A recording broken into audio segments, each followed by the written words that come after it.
मैं तुम्हें कैसे भूल सकता जिंदगी मौत से भी बहुत ज्यादा जालिम।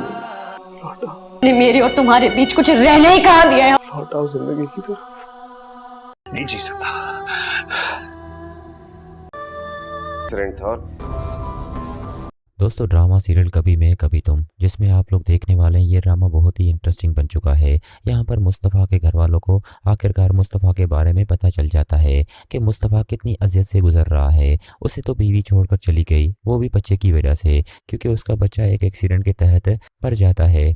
तो दोस्तों उन दोनों को काफ़ी अफसोस होगा कि ये सब हमारी वजह से हुआ है। ना हम मुस्तफ़ा को घर से बाहर निकालते, ना ही मुस्तफ़ा और शजीना के साथ इतना बड़ा हादसा पेश आता, क्योंकि इन सब के जिम्मेदार हम ही हैं। हम अदील के पीछे चले गए और रुबाब के घर में जाकर रहे, लेकिन हमें पता ही नहीं था कि शजीना और मुस्तफ़ा के साथ क्या क़यामत गुजरी है। उन दोनों ने तो हमें खबर तक होने नहीं थी कि उन दोनों के साथ पीछे क्या हो रहा है। यहाँ पर दोस्तों मुस्तफ़ा के सामने दोनों हाथ जोड़कर माफ़ी मांगते हैं कि बेटा कुछ तो शिकायत करो, कुछ तो हमसे गिले शिकवे करो, हम ऐसे मर जाएंगे, क्योंकि जब तक तुम हमें माफ़ नहीं करोगे हमें खुदा भी माफ़ नहीं करेगा। हम तुम्हारे गुनाहगार हैं। यहाँ पर मुस्तफ़ा रोकर कहता है कि बाबा कैसी बातें कर रहे हैं, आप क्यों माफ़ी मांग रहे हैं, और ये सब मेरी किस्मत में था।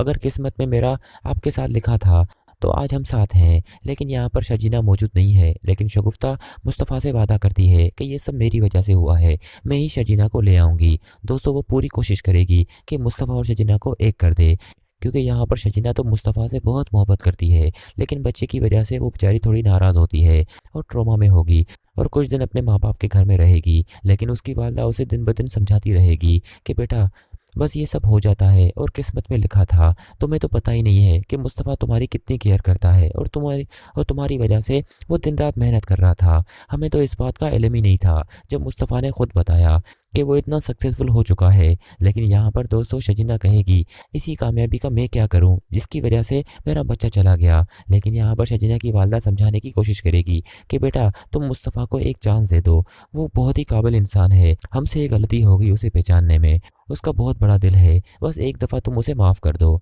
यहाँ पर दोस्तों आने वाले एपिसोड में आखिरकार शजीना मुस्तफ़ा को एक और चांस देगी और यहाँ पर शगुफ्ता और इफ्तिखार साहब को देखकर हैरान रह जाएगी कि मुस्तफ़ा के घर में वो क्या कर रहे हैं। लेकिन जब उनकी स्टोरी शजीना सुनेगी तो हैरान रह जाएगी और दंग रहकर और रो पड़ती है कि अदील ने तो किसी को नहीं छोड़ा, कि खासकर अपने माँ बाप से इतना बड़ा धोखा करके और फरार हो गया। लेकिन दोस्तों जब उसे पता चलता है कि अदील जेल में है और चक्की पीस रहा है, वो भी रुबाब की वजह से, तो दोस्तों यहाँ पर उसे तो खुशी मिलती है। जो भी होता है अच्छे के लिए होता है। यहाँ पर मुस्तफ़ा और शजीना तो एक हो जाते हैं, साथ ही साथ उनके माँ बाप भी उनके साथ रहते हैं। यहाँ पर दोस्तों सारी फैमिली खुशखुरम होगी, लेकिन बस शजीना का बच्चा नहीं होगा।